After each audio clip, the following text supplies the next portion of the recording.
There exists a curious unease in society when it encounters the figure of the unmarried man. He stands outside the familiar order, outside the rituals that bind the collective together.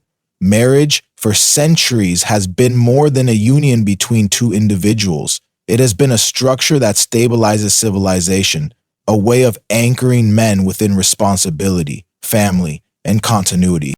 The unmarried man threatens this structure. He is not bound by the same duties, and his energy flows into unknown channels. He becomes unpredictable, untethered, and in many ways uncontrollable. Society has always feared what it cannot predict, for unpredictability carries with it both danger and possibility. Such a man is not weighed down by the expectations of lineage, nor is he absorbed into the endless cycle of social duties. Instead, he may turn his gaze inward. In solitude, he confronts himself. He wrestles with his own demons, explores the hidden depths of his psyche, and touches truths that most avoid. His freedom from domestic ties often grants him time to cultivate his inner world, whether toward creation, destruction, or transcendence. This is why history is filled with tales of monks, philosophers, hermits, and wanderers who walked alone and disturbed the established order. Society perceives them as dangerous because they embody an alternative to the norm. They prove that man can live without the structures others deem necessary. Their existence alone calls into question the foundations of collective life. But this fear also hides a projection. What society truly fears is not the unmarried man himself, but the potential he represents, a man who belongs not to the collective, but to himself. He is a mirror reflecting the longing of others for freedom. Freedom from conformity, from unexamined tradition, from the prison of unquestioned duty. Thus, the unmarried man is not merely a social anomaly. He is a symbol. He embodies both threat and promise, both danger and possibility. He is feared not because he is lesser, but because he reminds the world of a truth it would rather forget. That man is not truly bound by institutions, but by his own willingness to confront the vast unknown within. The unmarried man, standing apart from the familiar patterns of collective life, often carries with him a subtle aura of unease in the eyes of society. He does not follow the conventional road, nor does he participate in the established rhythm of tradition that the majority unconsciously submit to. Human beings are creatures of habit drawn to structures that make life predictable and stable. Marriage, as one of the oldest institutions, has long served as a mechanism to bind men into this structure, giving them roles, responsibilities, and expectations that make them legible and comprehensible within the community. When a man steps away from this role, society instinctively feels uncertainty. It cannot map his actions as clearly, nor can it predict his loyalties or the direction of his energy. He becomes, in essence, an unpredictable element within the social body. Unpredictability is always met with suspicion, for what cannot be foreseen cannot be controlled. A man who does not conform to the familiar order represents a variable that resists integration. This resistance is not simply about marriage as a social act, but about what marriage symbolizes: continuity, stability, and participation in the collective project of life. To decline this participation, whether by choice or circumstance, is to assert independence from what is seen as the natural course of existence. This assertion places him in tension with the community, which functions best when its members move in harmony with its customs and rituals. The unmarried man reminds society of its fragility, for every institution requires constant affirmation to maintain its authority. Marriage, as an institution, gains power not merely through laws or religious rituals, but through the sheer weight of conformity. When most participate, it becomes unquestionable. When some refuse, even silently, the institution begins to appear as a choice rather than a necessity. This recognition unsettles the collective, for what was once perceived as sacred and universal is revealed as conditional and circumstantial. The unmarried man embodies this disruption. His very existence stands as proof that life can be lived outside the prescribed path. The fear he provokes is therefore not solely about his individual choices, but about the potential influence his example may carry. If one man can live without the social anchor of marriage, perhaps others can too. This possibility introduces instability, for social cohesion depends on the assumption that most will conform. The non-conforming figure acts as a crack in the facade, revealing that alternatives exist, and alternatives always breed uncertainty. Beyond this, the unmarried man is often perceived as carrying a hidden reserve of untapped energy. Society assigns roles to its members to direct their energies into predictable channels: the husband, the father, the provider, the caretaker. These roles absorb a man's time, attention, and strength. But when a man is free from these obligations, his energy remains unclaimed. It may flow toward pursuits society does not value, or toward goals that challenge the status quo. It may manifest as creation, intellectual pursuit, or even rebellion. What unsettles society is not knowing where this energy will be directed. A man who is unbound has the potential to create new worlds or to undermine existing ones. This potential power makes him both fascinating and threatening. Historically, many figures who walked outside the bounds of marriage channeled their solitude into profound contributions: philosophers, artists, mystics, revolutionaries. Yet these same qualities could also make such men appear dangerous, heretical, or subversive in their own times. The dual nature of the unmarried man, capable of both illumination and destruction, feeds society's ambivalence toward him. He is not easily classified, and what cannot be classified cannot be controlled. There is also the psychological dimension of projection. Society often casts onto the unmarried man qualities it does not wish to acknowledge in itself. The collective prefers stability, predictability, and obedience to tradition. But beneath this lies a restless longing for freedom, autonomy, and self-determination. The unmarried man becomes the vessel for these denied impulses. People may look at him with suspicion, calling him selfish, immature, or deviant, yet beneath this condemnation lies envy. He reflects back to them a life unconstrained by duty, a life that many secretly fantasize about but repress for the sake of acceptance. The suspicion directed at him is in part a defense mechanism to suppress their own unspoken desires. The archetype of the outsider has always been feared for similar reasons. In every society, those who live beyond the prescribed order, wanderers, hermits, ascetics, or bachelors, evoke unease because they cannot be easily assimilated. They represent a different way of being, one that does not rely on the same foundations as the collective. In refusing to conform, they destabilize the very idea of normalcy. The unmarried man is one such figure, embodying the outsider within the context of family and society. He is a reminder that the collective order is not absolute but contingent, and this realization threatens the unconscious security people derive from conformity. Moreover, there is the primal association between order and fertility. Societies, particularly traditional ones, view the propagation of life as a sacred duty. Marriage becomes the vessel through which this duty is fulfilled, ensuring continuity of bloodlines, property, and cultural traditions. The unmarried man, by stepping outside this cycle, disrupts the symbolic link between individual existence and collective survival. He represents an interruption in the chain, a refusal to perpetuate what others consider sacred. Such refusal, even if unspoken, is experienced as a rejection of the group itself.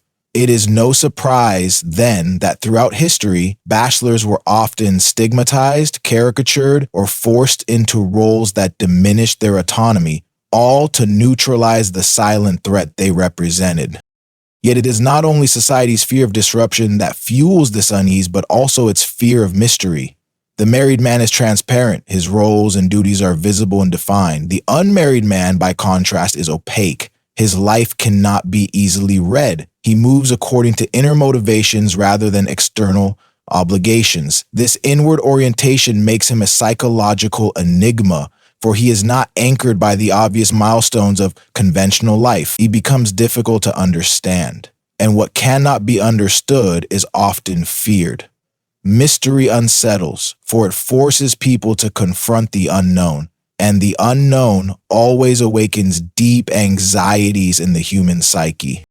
This opacity allows society to project onto him all manner of suspicions. He must be unstable, irresponsible, predatory, or untrustworthy. Such accusations often reveal more about the fears of the accuser than the reality of the unmarried man himself. In truth, he may be no more or less flawed than his married counterparts, but because he does not conform, he becomes the blank canvas upon which the collective paints its anxieties. His solitude becomes threatening not because of what it is, but because of what it suggests, the possibility of a man existing beyond society's grasp. The essence of society's fear lies here. A man unbound is a man whose allegiance is uncertain. He does not serve the same gods, the same rituals, the same unquestioned duties as others. His freedom becomes an open question, a dangerous space in which unforeseen actions may arise. And because the collective depends on predictability to sustain its order, the figure of the unmarried man unsettles the foundations upon which that order rests. He is not merely an individual making private choices, he is a symbol of unpredictability itself. And for this reason, society fears him. Solitude has always carried with it a dual character. It is both a burden and a gift, a condition that strips away the comforts of companionship while at the same time offering a path into the unexplored depths of the self. The unmarried man, separated from the familiar duties of domestic life, finds himself surrounded by a silence that others often escape. This silence can be daunting, for it forces him into direct confrontation with himself, with no one else to mediate or dilute that encounter. Where the married man is distracted by the demands of family and the noise of communal responsibilities, the unmarried man is left face to face with his own inner world, with its shadows, contradictions, and unfulfilled desires. This confrontation, though unsettling, is precisely what grants him a peculiar kind of freedom. He is not absorbed into the steady rhythm of external obligations. Instead, he is drawn into the unpredictable terrain of his own psyche. Freedom in this sense is not the superficial liberty to act without restraint, but the deeper freedom of being able to turn inward and listen to what emerges from the unconscious. When a man is not consumed by the perpetual cycle of duties to spouse, children, or extended kin, he has time and space to engage in reflection. This reflective solitude allows him to observe his own instincts, to wrestle with impulses that might otherwise remain hidden beneath layers of distraction, and to cultivate his thoughts into something that bears originality. But this process is not easy. It demands courage. To face oneself is often more difficult than to face the demands of society. Society, with all its obligations, provides a script. Solitude strips that script away and leaves only the raw material of one's own being. In this rawness, the unmarried man may experience the vastness of possibility. His life is not predetermined by the conventional path, and so he may explore directions that others never consider. He may pursue intellectual study without interruption, spiritual practices without compromise, or creative work with the intensity that comes only from extended solitude. In these pursuits, he can cultivate wisdom, discovering truths that lie beyond the immediate reach of collective life. But at the same time, his solitude can also draw him into rebellion, for the more he sees of his own inner world, the more he may resist the conformity that society demands. The man who has tasted the freedom of inward life cannot easily be forced into external submission. This is why solitude carries with it the potential for both growth and danger. To some, it becomes the source of visionary insights, a gateway into higher understanding of the human condition. To others, it becomes a breeding ground for alienation, bitterness, or defiance. When society looks upon the unmarried man, it senses this dual potential. He is free, and therefore he may rise to wisdom that enriches the world, but he is equally free to turn his back on the world and become destructive or at least indifferent to the values that hold the community together. His solitude is ambiguous, and ambiguity is unsettling.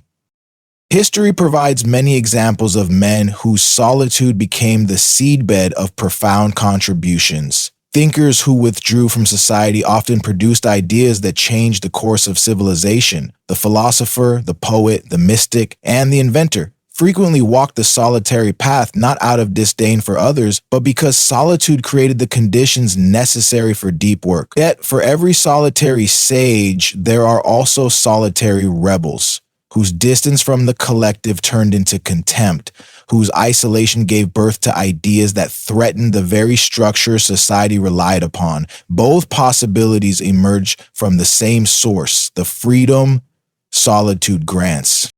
This freedom extends beyond the intellectual. It penetrates to the very core of psychological being.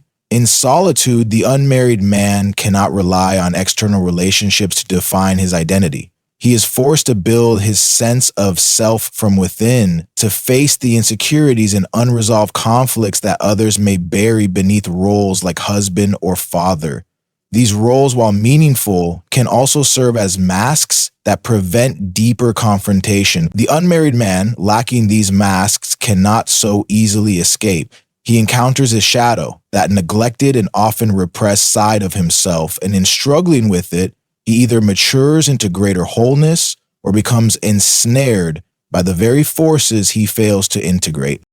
This confrontation with the shadow is part of what makes the unmarried man so difficult for society to understand. Those who are absorbed in the external rituals of life often avoid the inner battle he must face. They cannot easily comprehend the challenges of that inward journey, nor the insights it may yield.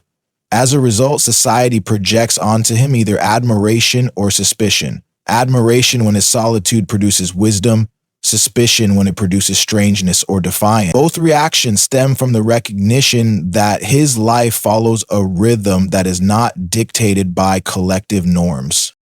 In this sense, solitude is both a blessing and a test. It strips away the familiar supports of belonging and leaves the man to rely upon his own inner resources. Some thrive in this condition, cultivating discipline, self-acknowledge, and resilience. Others falter, succumbing to loneliness or bitterness. Yet regardless of outcome, the fact remains that solitude places him in direct dialogue with his own essence. He cannot escape himself, and in not escaping, he may discover truths about human nature that remain hidden to those constantly surrounded by the noise of community.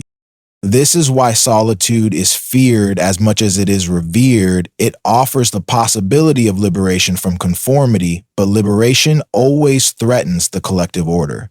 A man who has learned to live alone has less need to submit to the expectations of others. He can chart his own path, guided not by the voices of the crowd, but by the inner compass of his own soul. Such independence is intoxicating, but also unsettling, for society depends on the assumption that men will follow its prescribed roles.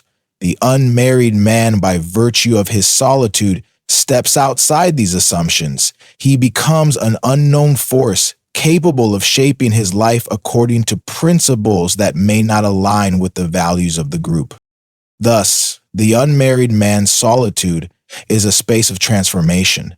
It is a crucible where the raw elements of his being are tested and refined. Whether this process leads him toward wisdom or rebellion depends on the choices he makes in response to his own inner depths. Society cannot predict these choices, and that unpredictability is what fuels its unease. To live in solitude is to stand at the threshold of both creation and destruction, with no external authority to dictate which path will be taken. The unmarried man embodies this threshold, and in doing so, he reveals the ambiguous nature of human freedom. Society has a curious way of projecting its hidden longings onto those who live differently from the majority. The unmarried man becomes such a figure, a mirror in which the collective sees both its anxieties and its unspoken desires. On the surface, he is feared, ridiculed, or dismissed as incomplete, yet beneath these judgments lies a deeper truth. What people fear in him is not his reality, but the possibility he represents. His existence forces others to confront a truth they often avoid, that man is not inevitably bound by institutions, that he can live outside the chains of tradition if he chooses, and that freedom is not merely a dream, but a lived reality for some. In this way, society's fear is not truly directed at the man himself, but at the shadow of freedom he symbolizes. Institutions thrive on conformity, Marriage, family, religion, and custom all function to create a framework where individuals are absorbed into the collective, ensuring stability and continuity. These structures depend on the silent assumption that people will willingly surrender portions of their individuality for the sake of belonging. When most do this, the system feels eternal, unquestionable, and even sacred. But when a man chooses to stand outside of it, he reveals its contingency. He exposes the fact that participation is not an unbreakable law, but a choice. This revelation unsettles those who have never questioned their path. It awakens in them a hidden tension between the life they live and the life they might have lived had they dared to step outside of expectation. The unmarried man embodies the possibility of autonomy. He may not be free of struggle, no one is, but his very position outside the common order represents the option of self-determination. For many, this is both fascinating and disturbing. It fascinates because it reveals that life can be sculpted by one's own will, without reliance on inherited forms. It disturbs because it calls into question the sacrifices others have made, the responsibilities they have accepted, and the traditions they have defended without reflection. People resist this disturbance by masking it in fear. They label the unmarried man as selfish, irresponsible, or incomplete, hoping by these accusations to silence the doubt he awakens within them. This projection is a defense mechanism. When confronted with someone who embodies a freedom they secretly long for, people often attack rather than reflect. They cast upon him the burden of their own repressed desires, making him the scapegoat for everything they cannot admit. The longing for solitude, for independence, for a life shaped by inner will rather than outer duty. All these are denied in daily life, but reappear in the image of the unmarried man. He becomes the vessel for collective envy disguised as condemnation. In this way, he holds up a mirror to society, though few recognize what they see. The danger he represents, then, is not in his actions, but in his symbolism. If one man can live outside the structure, perhaps many could. If many could, the structure itself would lose its authority. This is why society reacts so defensively. Its survival depends not only on those who participate, but also on the belief that participation is inevitable. The unmarried man shatters this belief by simply existing. He embodies the truth that institutions, no matter how ancient, are not laws of nature, but human constructions. And what is constructed can also be dismantled or abandoned. Beyond this structural threat lies a psychological one. The unmarried man often cultivates an inner life that is difficult to grasp from the outside. Freed from certain external roles, he has the opportunity to explore his own psyche with greater depth. His solitude forces him into dialogue with himself, and in that dialogue, he may discover perspectives that society would rather keep hidden. These discoveries may concern the emptiness of certain traditions, the superficiality of certain values, or the oppressive nature of conformity itself. When he speaks from this place of insight, his words cut through the illusions that sustain collective life. People are unsettled not because he is wrong, but because he speaks aloud what many have secretly suspected. He articulates the hidden doubts of others, and in doing so, threatens the silence that protects the status quo. The unmarried man thus becomes a living symbol of rebellion, even if he does not act rebelliously. His very being suggests an alternative to the common order. For the collective, alternatives are dangerous because they awaken the restless part of human nature that craves freedom. Most people suppress this craving for the sake of stability, but suppression never erases desire. It merely drives it into the unconscious, where it waits for the right moment to resurface. The unmarried man, standing outside the system, triggers this resurfacing. He provokes the question, if he can live differently, why can't I? This question is unbearable for those who have built their identity upon conformity, for it forces them to recognize the chains they have willingly accepted.